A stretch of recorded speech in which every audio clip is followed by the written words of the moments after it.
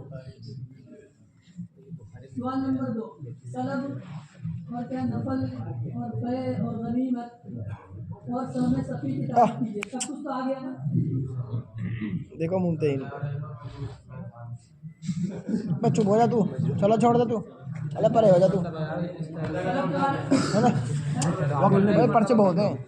ہاں تو بعد میں آیا، ارے بعد میں آ کے بتا رہا، ہاں تو بھی آیا بعد میں، یہ بعد میں دینا، بعد میں آنے والے ہیں، پرچے بہت ہیں، مسئلہ یہ ہے۔ سلب کسے کہتے ہیں بھائی؟ قاتل کا مال جو مقتول کا مال جو قاتل کو دیا جاتا ہے انعام کے طور پر، اس کا سارا کا سارا اس کو سلب کہا جاتا ہے۔ اور نفل جو زائد حصہ غنیمت کے علاوہ، غنیمت میں جو حصہ ہوتا ہے اس کے علاوہ زائد حصہ دیا جاتا ہے انعام کے طور پر، بغیر لڑائی وڑائی کے حاصل ہو جائے، ہاں اس کے بغیر حاصل ہو جائے، چلیے۔ اور کیا ہے؟ غنیمت، اس کے ذریعے حاصل ہو۔ اور سہم صفی میں نے بتا دیا کہ سہم صفی جو قبل قسمت الغنیمہ اپنے لیے امام منتخب کر لیتا ہے اور یہ حضور کے ساتھ تھا۔ نیز بتلائیے کہ نبی کریم صلی اللہ علیہ وسلم کے لیے غنیمت میں کتنے سہام ہوتے تھے؟ بتا تو دیا، 3 ہوتے تھے۔ یہ اصل میں پہلے پرچے میں رہا نہیں ہوگا تو کتنے سہام ہوتے تھے؟ 3، سام القسامی عادل غانمین اور ایک سام صفی اور ایک خمس الخمس۔ اور سام صفی میں، سام صفی آپ کے لیے ہر غزوے میں ہوتا تھا یا صرف اسی میں جس میں آپ صلی اللہ علیہ وسلم کی شدت ہوتی تھی؟ میں نے بتا دیا کہ دیکھیے ایک تو ہے سام صفی اور ایک ہے سام القسامی عادل غانمین، ٹھیک ہے؟ تو سام صفی تو شرکت والی جنگ میں ملتا تھا اور سام القسامی عادل غانمین سب میں ملتا تھا۔ ہاں حضرت گنگوئی رحمۃ اللہ علیہ کا اس سلسلے میں اختلاف ہے، آپ کا تو یہی قول ہے، ٹھیک ہے؟ کیونکہ حضرت گنگوئی رحمۃ اللہ علیہ نے اس سلسلے میں اختلاف کیا ہے کہ سام صفی ہر جنگ میں ملتا تھا، انہوں نے لکھا ہے۔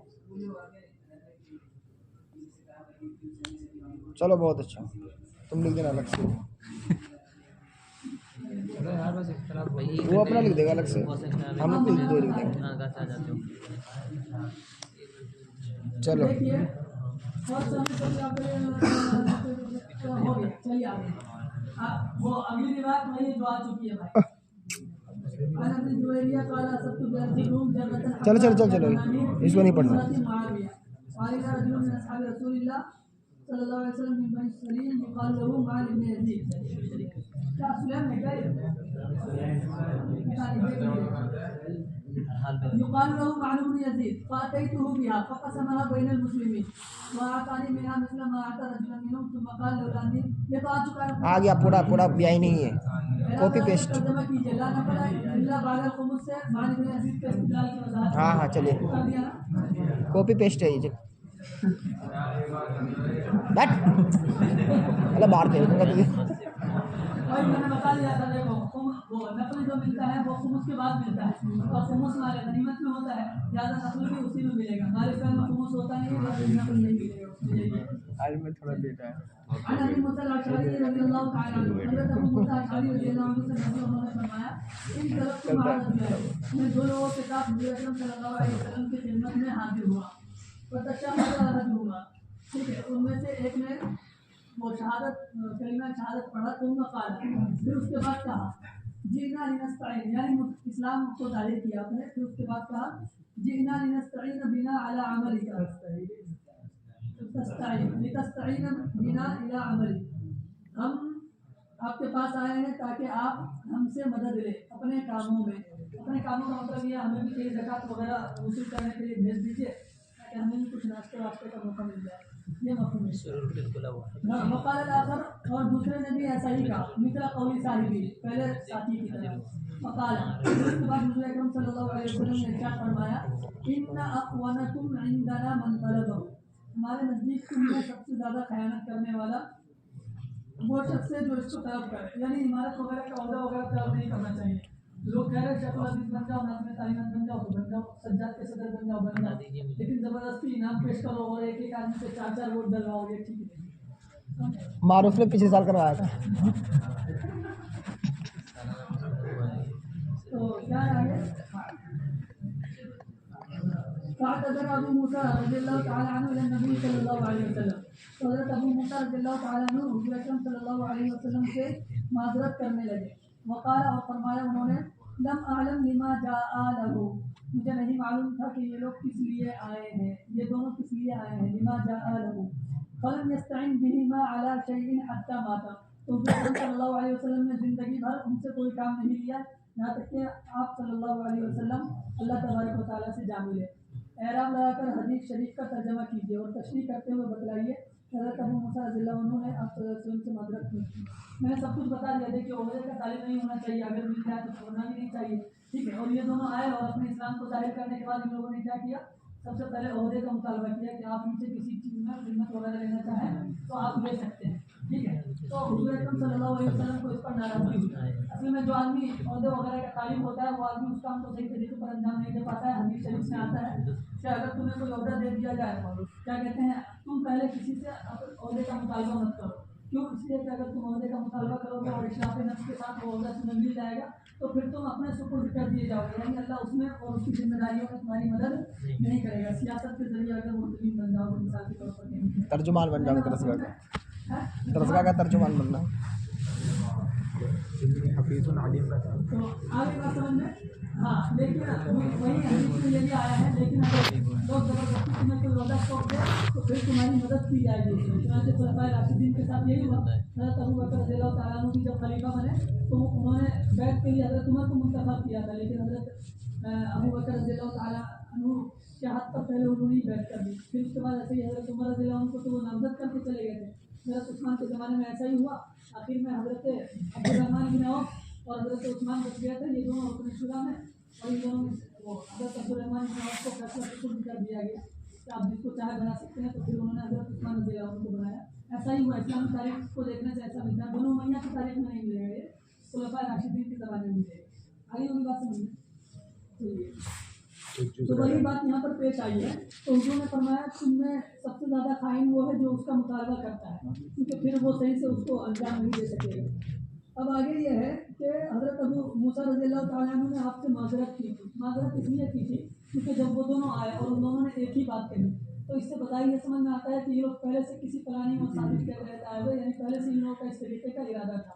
اور حضرت ابو موسیٰ اشعری رضی اللہ تعالیٰ عنہ بھی ساتھ میں تھے, تو ظاہر سی بات ہے وہ بھی اس دائرے میں شریک ہو سکتے تھے. یعنی سامنے والے کو ایسا لگ سکتا تھا نا کہ یہ بھی شاید کہ اس میں شریک ہو, تو انہوں نے معذرت کر لی کہ میں ان کے ساتھ تو آیا تھا لیکن میرا مقصد وہ نہیں تھا, مجھے معلوم ہی نہیں تھا یہ لوگ کس مقصد سے آئے تھے. آگے ہوگی بات سمجھیں. عن المغیرہ بن شعبہ رضی اللہ عنہ, حضرت مغیرہ بن شعبہ رضی اللہ عنہ سے مروی ہے ان امرأتین کانتا تحت رجل من حذیل, کہ دو سوتنیں ایک حذیلی شخص کے نکاح میں تھی. فضربت احداہما الاخری بعمود, اور ایک نے دوسرے کو مار دیا کسی لاٹھی واٹھی سے. بہت سے ترجمے کیے گئے, اس کا ایک ترجمہ بیلن بھی کیا گیا کیونکہ عورتوں کی اوقات ہی وہی ہوتی ہے. پھر اس کے بعد کیا ہے, اصل میں اس کی شادی ہو گئی نا, اس لیے بول رہا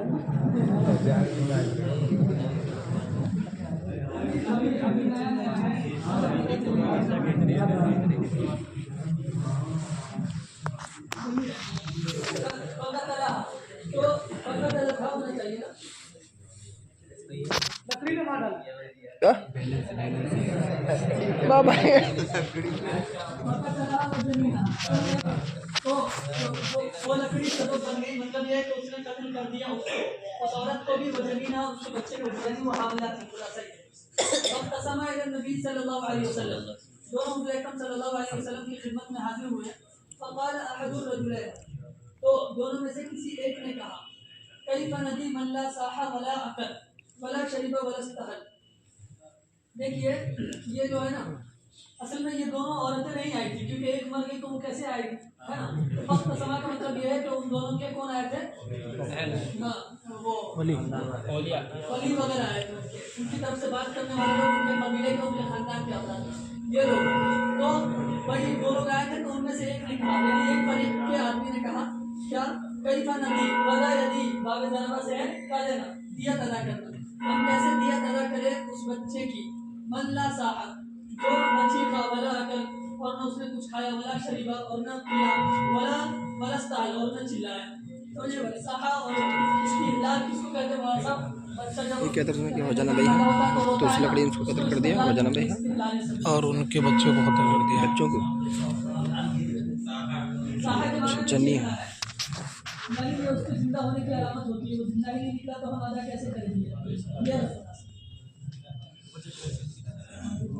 ہاں فقال اسجد كسجع الاعراب. تو حضور اکرم صلی اللہ علیہ وسلم نے ارشاد فرمایا کیا تم قافیہ بندی کر رہے ہو دیہاتیوں کی قافیہ بندی کی طرح. یعنی اس نے ایسے کہا نا من لا صاح ولا اکل ولا شرب ولا استحل فمثل ذلك يقال. پوری عبارت کی ہے سمجھے. تو اس وجہ سے حضور نے فرمایا کہ کیا تم اپنی سزا کے ذریعے شریعت کا مقابلہ کرنا چاہتے ہو. یہ بات نہیں ہے. جو شریعت کا حکم ہے وہی ہو.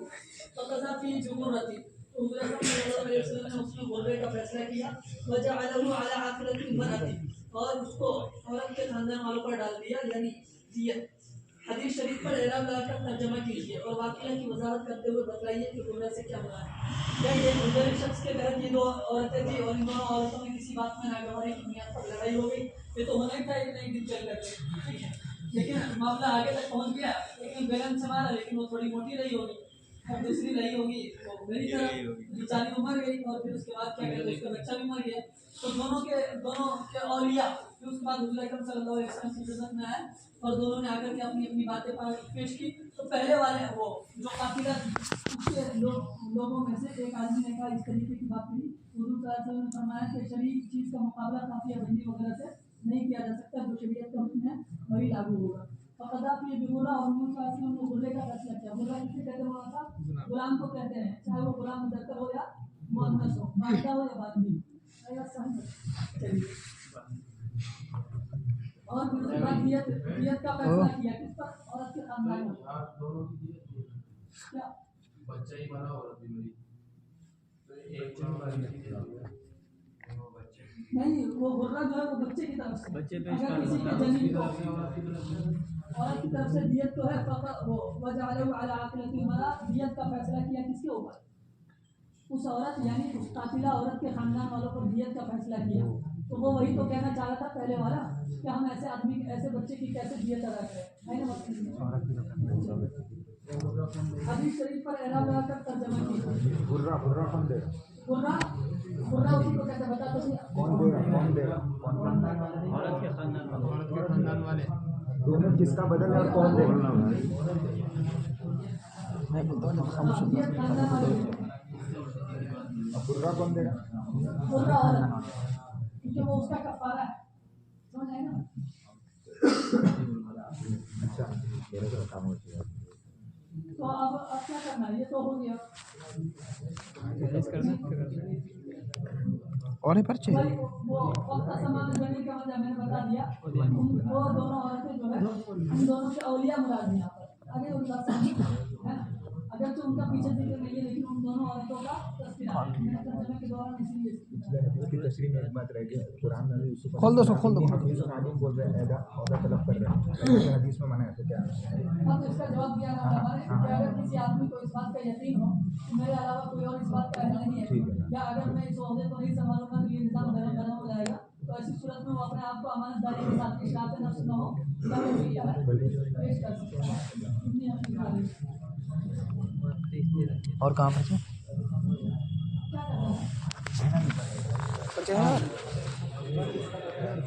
پرچے تو ہونا چاہیے یار. وہ ہیں جو طہارت والے ہیں کتاب طہارت والے ہیں.